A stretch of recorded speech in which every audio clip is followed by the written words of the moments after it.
Testosterone replacement therapy is a medical intervention that is an ongoing treatment for the rest of your life. And what it's doing is it's replacing the healthy levels of testosterone that, for whatever reason, your body is not able to produce. Taking testosterone alone is not a panacea for human health. It is the foundation for So TRT is a big and often overwhelming topic, especially when you're first hearing about it. I know this from experience. When I first looked into TRT back in 2016 to 2017, it was very difficult to find any information at all. Now, fast forward almost a decade into the future, and we're faced with a new problem where there is so much information online that it can be bamboozling, overwhelming. And what makes it even more difficult is that there is information that contradicts other information. You've got doctors saying one thing, you've got other doctors saying another thing, you've got personal trainers and influencers and health coaches all saying all these different things. And it can leave you very overwhelmed and confused with a sense of what I call paralysis by analysis. Meaning there's just so many things going on that you just get overwhelmed and you go, oh, this is just too difficult. I don't know what to do, so I'm not going to do anything. And sometimes, if you're unsure about something, actually not doing anything isn't the right call. But when it comes to TRT, if you're dealing with hypogonadism, that's probably one of the worst things you could do. So I wanted to make this video today to give people a truly beginner's guide to TRT. I've done a lot of videos here on my own YouTube. I've written books. I've done lectures for people who are maybe a little bit further than complete beginners in terms of breaking down a lot of the basics and unpacking some of the commonly asked questions or the things that come up early into treatment. But today I really want to go through and make a video for people who have first heard about TRT. Maybe you've done 2 or 3 minutes of research, or you've just had your testosterone levels checked for the first time and you know absolutely nothing about TRT. So, firstly, what is TRT? Testosterone replacement therapy.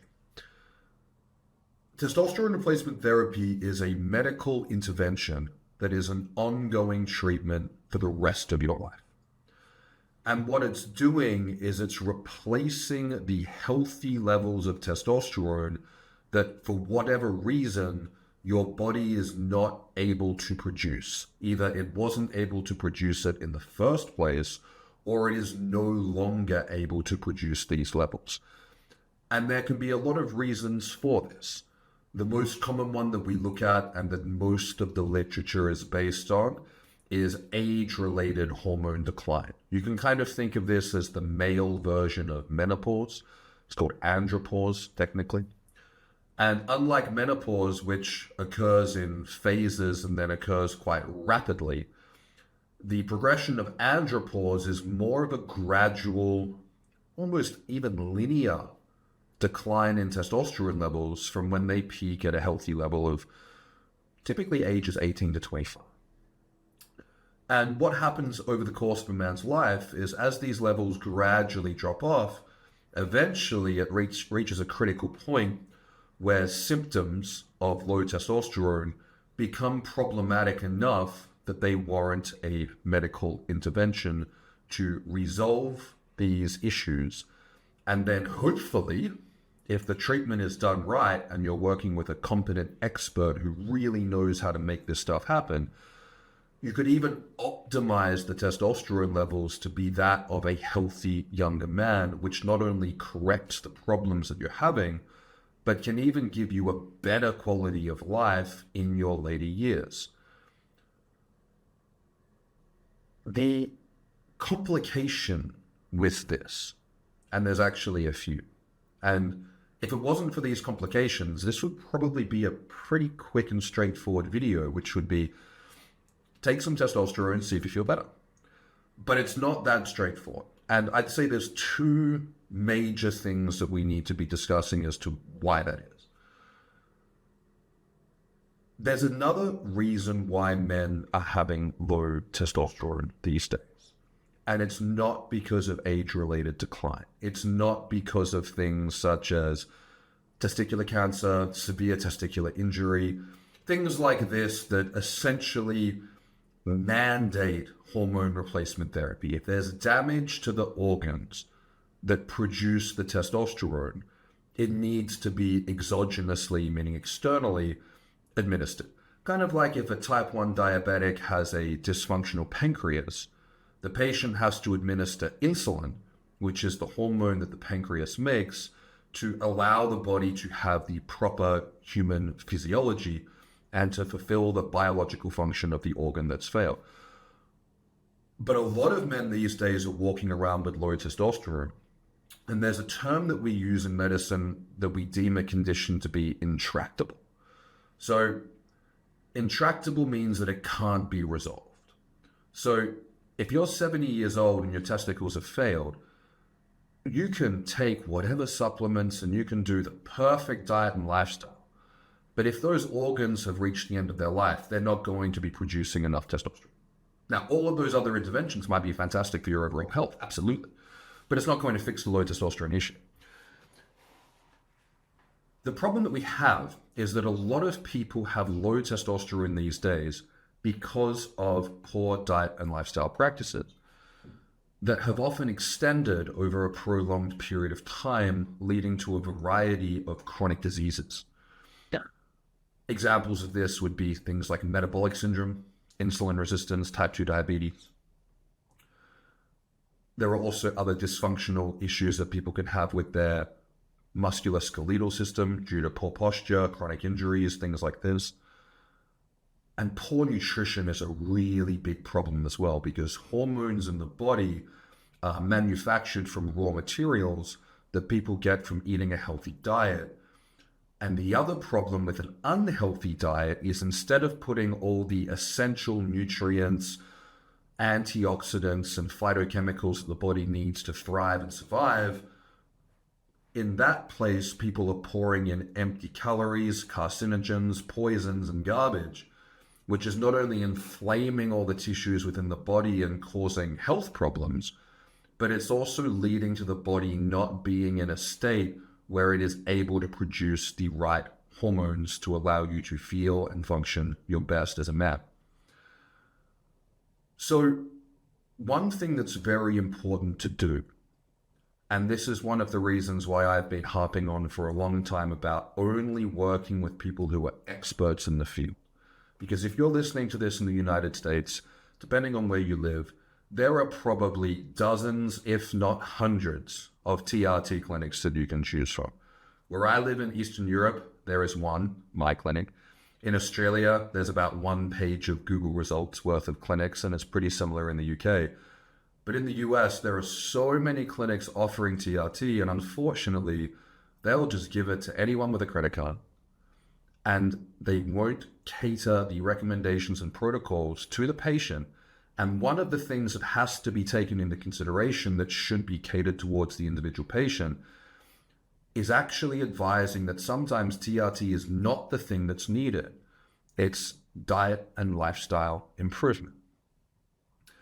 So in terms of how we can apply this pragmatically, in terms of what do we actually do if we're looking at a blood test, we've got low testosterone, we're not feeling good, we don't know if we need TRT or whether we just need to fix some other stuff in the diet and lifestyle, or if actually we're looking after ourselves pretty good, but our levels are still low, but we're not old enough to have age-related hormone decline, and we don't really know what's going on. If my car is making a funny noise and not driving properly, I'm going to take it to a mechanic. And I'm going to take it to a mechanic who I actually trust, who knows what they're doing, not just some guy who's going to rip me off and sell me whatever parts he's got in his garage and maybe mess with the car a bit more so I'll be back. I'm going to take it to a trusted expert who can give me their expert opinion and fix the issue. And this is exactly what we have to do with TRT. Because if you're sitting here listening to this podcast, you are not going to be able to discern whether you do or don't need hormone replacement therapy.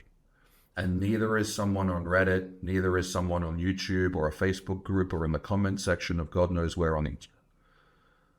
So the ultimate number one thing that anyone in this situation should do is work with an expert who is going to have your best interest at heart, not their clinic's bottom dollar at heart.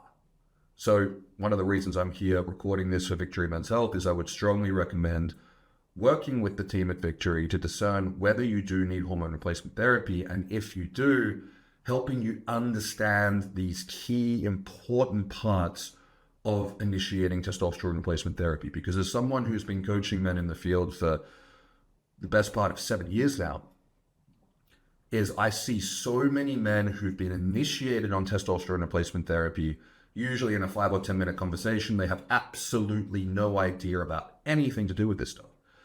And they end up having a lot of questions down the track that maybe could have been answered or even prevented the need to have these questions asked in the first place had they been properly informed when they first made this medical intervention. So if it is determined by your provider that testosterone replacement therapy would be in your best interest, there's a few things that you should absolutely know. Number one, testosterone replacement therapy is a lifelong commitment. Now, similar to a type 1 diabetic needing insulin, is it ideal to be dependent on an external hormone for the rest of your life? No.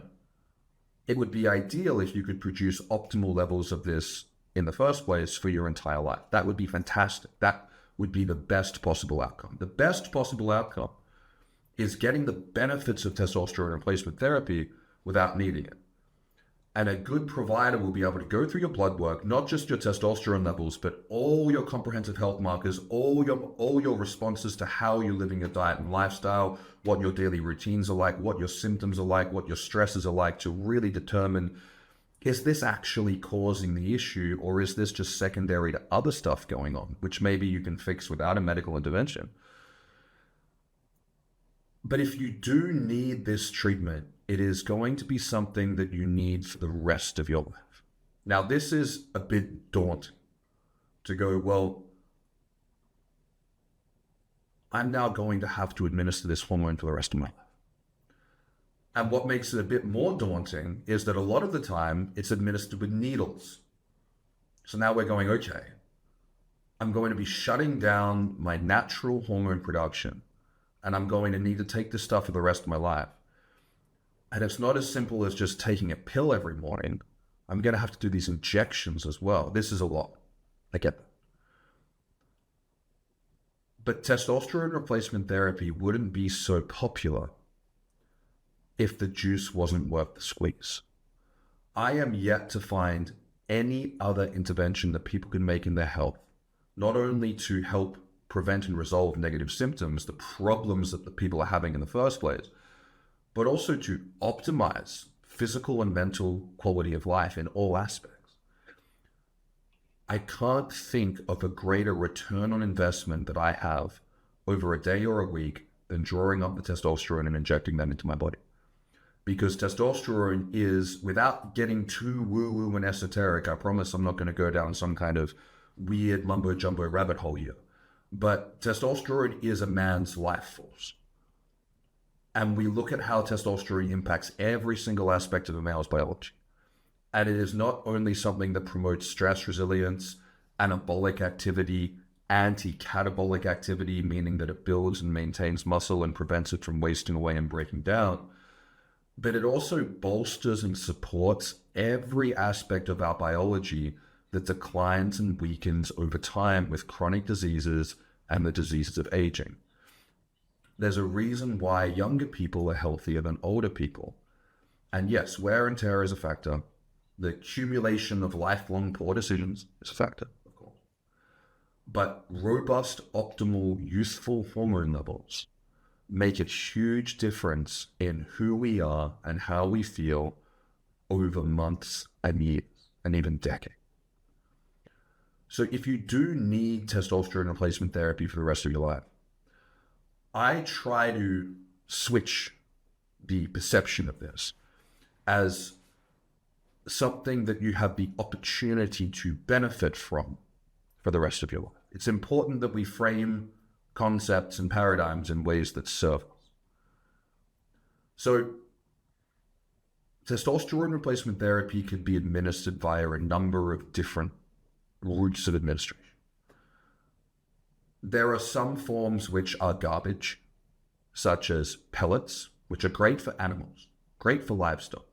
But unless you're a cow, which if you were a cow, you probably wouldn't be listening to this and you probably wouldn't understand it, it's not suitable. If you've just started TRT, it is completely normal to feel overwhelmed and confused. There's a lot of new territory to cover, and there is a lot of conflicting information. I wrote TRT 101 so that you can have everything that you need to know in an instruction manual in one place that you can refer back to, that you can have all the questions answered before they even come up. TRT 101 is my best practice approach for TRT from start to finish, and it contains everything that you need to avoid all the challenges and pitfalls that I've seen come up in my clients over the last 5 years. You can check it out via the link below. I believe they're also still doing patches in some places. Patches are great for nicotine, to quit smoking. They're not effective for testosterone therapy. They're just not. And if they were, we'd use them. If there was a more convenient and equally or greater efficacy option than injections or applying a topical trans-scrotal cream twice a day, we'd do it. We'd all do it. Because at the end of the day, other than a very small percent of people who might be a little bit masochistic, no one likes stabbing themselves with a needle. But it's a very effective means to an end. So there's also gels, which are ridiculous. Their concentration is so low, and you basically have to cover yourself in the stuff to even get a remotely decent level if you're lucky. But the gold standard of optimizing a man's testosterone levels is frequent injections of testosterone cypionate or enanthate. And if you're Googling things online, you might find that some people are talking about cypionate, some people are talking about enanthate. You can think of these as Coke and Pepsi. Some countries have cypionate, some countries have enanthate, some restaurants have Coke, some restaurants have Pepsi. They're a little bit different, but they're basically the same. So in the US, the most common form of injectable testosterone is cypionate. And the other option for testosterone administration that works equally well, and for some people, the experts would argue even better, is a topical 20% trans-scrotal testosterone cream. Trans-scrotal, meaning that it's a transdermal cream, so you rub it into your skin and it absorbs through the skin into the blood, and it's applied to a shaved scrotum twice a day. Now, the question that people have is going, well, would I rather rub cream on my scrotum twice a day or do a high frequency of injections with a really tiny little insulin syringe? We're not talking about taking an 1.5-inch needle that you can look down the hole of and you'll be shaking and sweating and have to stick this thing into your leg. No, that's not something that you want to do ever, especially not multiple times a week. If that was the cost of doing treatment, then it would be much less appealing. And for some people, unfortunately, it's still common practice for doctors to prescribe these big bolus injections of testosterone every week, or if you're really unlucky, every 2 weeks. This is a recipe for not only quite severe muscular discomfort when you actually have to stick that needle in, but it's also a recipe for a very, very unnatural hormone profile, which leads to suboptimal benefits and a whole suite of side effects. So when we're looking at testosterone replacement therapy, we want to find this sweet spot between what's going to not be so inconvenient that it completely rules every aspect of your life, but also allows you to have optimal, stable levels of testosterone 24/7, 365 days a year. And this is what separates the average, and I would argue poor to terrible testosterone providers from the experts is that when we're looking to not just replace testosterone, but optimize the levels, which if you're going to be administering this, it's a pretty similar amount of work to have it be average versus have it be excellent. We want to go for stability. So what we're trying to do with testosterone replacement therapy is create optimal, stable androgen levels, which not only resolves your problems and negative symptoms, the stuff that is leading you towards seeking this in the first place and listening to this podcast to begin with. But if we're going to shut down the body system and replace those levels exogenously, we might as well also make them optimal so that you can have the best quality of life you can. Because when you have optimal testosterone levels, you feel and live much better than if you have average testosterone, which is significantly better than if you have terrible testosterone. So there's also a lot of topics online in terms of these alternatives to TRT, these ways that you can, I guess, have your cake and eat it too, like at least according to the marketing. And again, if there was a safe and effective alternative to testosterone replacement therapy, it wouldn't be sold by someone on YouTube with an affiliate code. It would be common practice.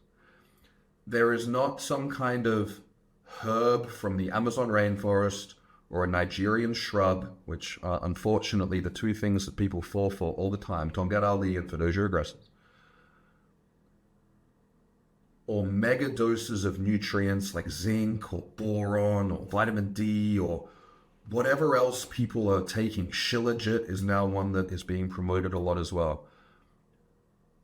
If there was an over-the-counter supplement that was equally effective for testosterone replacement therapy that would replace the need for a lifelong medical intervention, it would be a lot more popular than these supplements are. Because the cure to this is not hiding in some obscure forum or corner of the internet.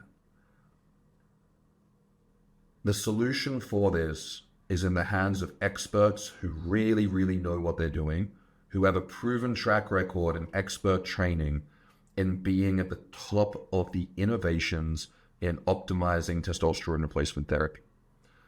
So when it comes to improving your natural production, this is always the thing to address first, but it's not done with obscure random herbs sourced from all over the world that haven't been studied in humans, that you're going to pay a lot of money for someone who knows full well that it's not going to solve your problems, and they're laughing all the way to the bank.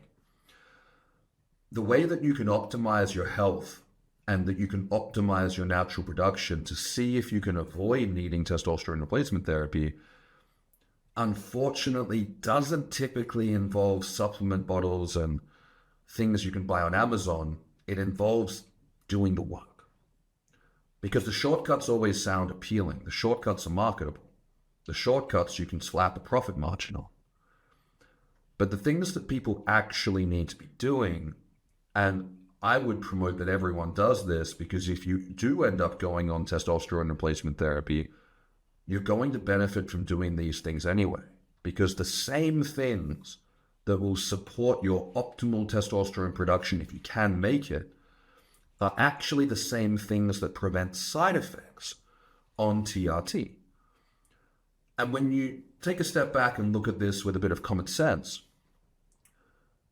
it's really going to make a lot of practical, applicable sense, even to the layman, which is that if you want to inject yourself with the optimal levels of testosterone that your body should be making, it's going to work a hell of a lot better if you would be making those levels if you could.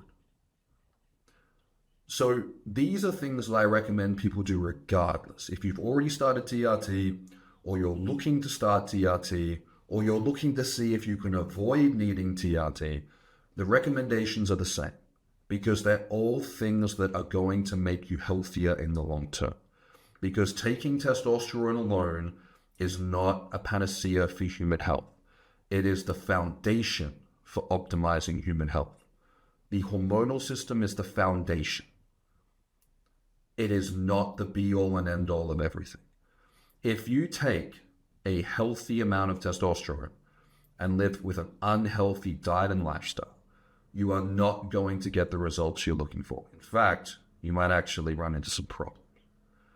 However, if you take healthy amounts of testosterone administered via injections or cream, and you live a healthy diet and lifestyle, this is what's going to fulfill your expectations to make you feel fantastic. But you have to do the work. You have to meet the medicine halfway. And the big things, the big low-hanging fruits is eating home-cooked, high-protein meals, getting outside, getting in the sunlight if it's available to you, and moving your body. So 10,000 steps a day, and then as well adding in things like cardiovascular exercise and resistance training. Yes, you have to do both. No, cardio is not just for weight loss. Cardio is also for heart health and for optimizing circulation and all these different things in the body. You have to do at least a little bit of cardio. Sorry. A little bit of cardio, a little bit of resistance training, steps every day, getting outside, sleeping 8 to 9 hours a night, and avoiding the things that are causing damage to your body. And for most people, this is alcohol. So if we can get those habits in alignment, and if there's excess body fat, dropping that down to a lean, healthy body fat percentage, and that might involve working with a personal trainer or someone who can help guide the diet and exercise component of this. When you do this stuff in combination with your treatment, that's going to get you the best results. And that's going to give you the least amount of side effects. Now, when it comes to actually executing the protocol itself, there's a few red flags that I would suggest people are aware of. And this is not a way for people to be able to say, oh, well, I can just guide my own treatment because I know best. It's more so a selection criteria so that if you're researching a few different clinics or a few different providers, you can kind of see the red flags and the green flags. So some red flags to look at is infrequent administration of testosterone injections. The minimum frequency for testosterone injections is twice a week, and more often than that is better. The more often you inject testosterone, the more stable your levels will be. The more stability men have in their androgen levels, the better the outcomes of the treatment and the least side effects you will incur. Daily injections are fantastic. 3 times a week or every other day for a lot of people is a Goldilocks zone.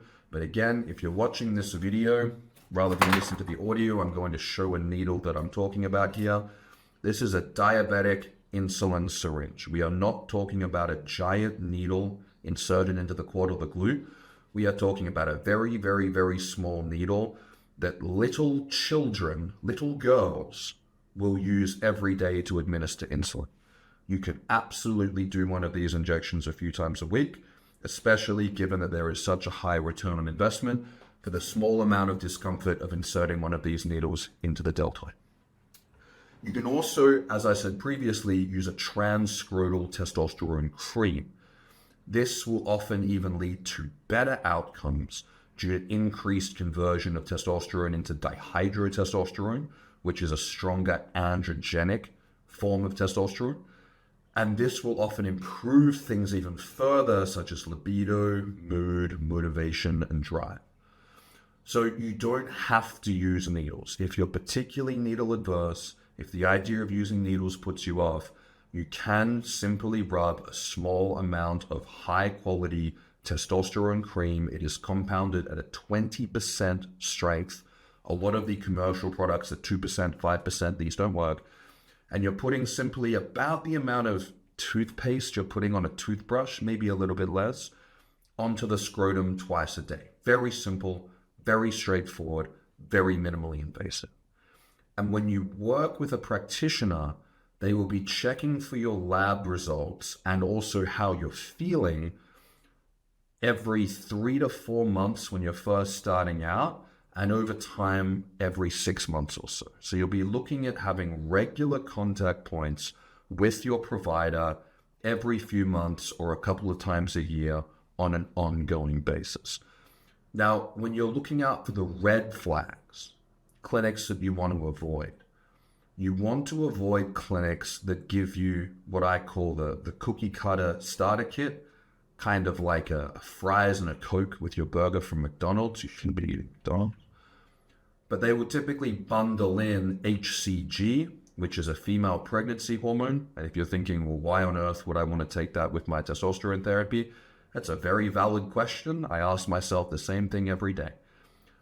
They would typically bundle in HCG, which keeps your testicles active, which sounds great. Also causes a huge amount of side effects and hasn't been studied long-term in men. That's a bit of a problem. And they'll also often offer you an aromatase inhibitor, which is a women's breast cancer medication. Typically, this will be one called anastrozole or arimidex, depending on how it is branded, to be taken twice a week. And this idea, which is not only completely not evidence-based, is so that when you administer a big spike of testosterone and get a big crash of testosterone with these infrequent injections, you can avoid the side effects caused by excess estrogen. Now, not only is this incorrect, but it also has a huge capacity to do harm. And in practice, we see these protocols tend to make people actually feel worse than before they started the treatment, because you're not actually replacing just testosterone in this context. You're also taking a pharmaceutical breast cancer medication and injecting a female pregnancy hormone. You're completely changing a lot of aspects of your biology, and it's not going to get you to where you want to go. When we're looking at testosterone replacement therapy, the core tenet of people who know what they're doing is we are taking an optimal bioidentical testosterone level, and we are administering it in a way that reflects optimal natural production. And in doing so, this should inherently not cause side effects, because we're taking the amount of testosterone that you should have, we're administering it in a practice and a frequency which reflects what your body should be producing, and therefore this should be a side effect-free treatment intervention that shouldn't require additional medications or other things that you have to take in order to suppress the problem of taking the hormone that you actually need. This doesn't make any sense.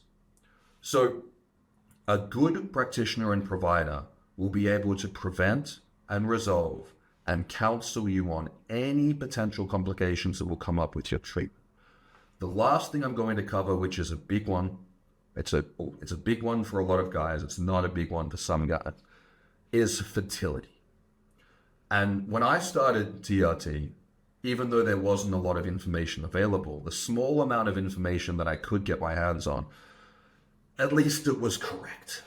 And that is that testosterone replacement therapy will often complicate fertility.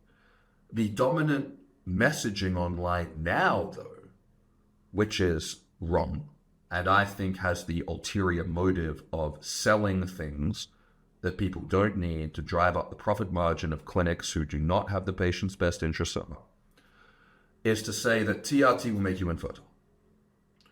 Now, if this was true, one, they wouldn't be putting money and research effort into developing a male birth contraceptive because we would already have it.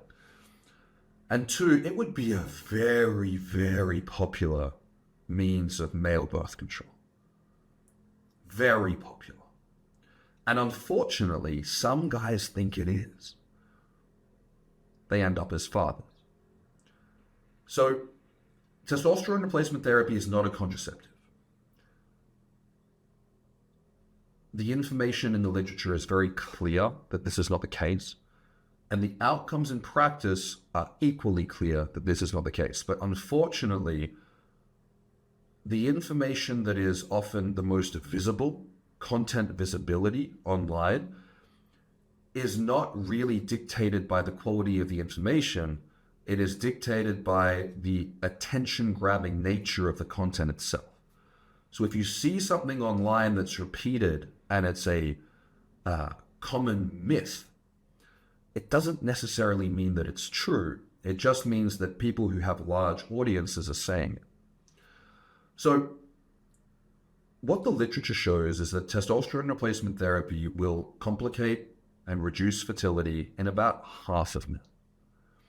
The other half you don't hear about because they don't have any issue. So if you are in a circumstance where testosterone replacement therapy does render you infertile and you are hoping to have children in the future, this is not a doom and gloom situation. This is not a nail in a coffin, you'll never be able to have kids, and you have to choose between being a father and having optimal testosterone levels. That's not a good job. But this is also not the case. Because if you do unfortunately have your fertility suppressed and you are wanting to have kids in 1 year, 5 years, 10 years, as long as you would still be fertile if it were not for TRT, I mean, if you're intending to have kids at 70 years old, I have some news for you. That may not be an option regardless of testosterone replacement therapy. Everyone does have a fertility window. But if you are still within your fertility window and your fertility is suppressed from TRT, there are treatments which are very effective. We use the bioidentical fertility signal that is reduced on TRT, and we can actually replace that level while keeping you on TRT. So you don't need to stop your treatment. You don't need to crash your levels and feel like garbage. You can maintain your optimal health, your optimal epigenetic signaling. Healthy parents have healthy kids. We can maintain your testosterone treatment and bring the fertility back. And this process typically takes 4 to 6 months. It's not a long time. It's cheaper than IVF. And the most important thing for people to understand is that if you are wanting to have kids and you do need testosterone replacement therapy at a young age, I started at 25. This is not something that is going to be a deal breaker. This is not going to be something that you should be worried about, that should be keeping you up at night. This is not something that should deter you from treating the hypogonadism if this is truly what you need. So fertility is very important. I completely understand. But do understand that a lot of the information online that is scaring people or trying to sell people on taking preventative fertility treatments that don't even work. If they did, we wouldn't need fertility protocols. This is not something that you need to worry about, because if you do have your fertility compromised from TRT, which does happen to some men, but not all men, it's about 50-50, the fertility can be restored. So that is everything that I believe people need to know when they're first looking at understanding and considering testosterone replacement therapy. I have a huge amount of podcasts here with Victory Men's Health. I also have a video on YouTube which goes a bit deeper into this called the TRT Masterclass. And I also have a 3-part lecture series from the Silverback Summit called Your Brain on Testosterone and the War on Masculinity. There is a good 5 to 6 hours of everything that you need to understand, from the nuances of how the treatment looks, why men are dealing with low testosterone now when this wasn't a problem multiple decades ago, how testosterone affects your brain, how it affects your behavior, how low testosterone causes a lot of psychological issues, behavioral problems, self-esteem issues, life outcomes issues. All of this stuff I have covered for free on YouTube. You can check it all out. And if you're wanting to have a discussion with someone who actually knows what they're talking about and who can prescribe you a proper, well-managed, optimized TRT protocol, please reach out to my friends at Victory Men's Health and they will be able to take care of you. They take care of a lot of my clients. I do not give out endorsements easily, and I am very happy to endorse Victory Men's Health. So I hope that helped, and I will see you all on the next episode. Stop doing all the things you know you shouldn't be doing and start doing all the things you know you should be doing. If people are looking for where to start, it's that. Testosterone is what creates confidence. It's what gives the capacity for leadership. It's what drives the ability for one to become courageous and competent in their skill set. If you go on TRT and then live a lifestyle that you would never have those levels in the first place, your blood's going to get really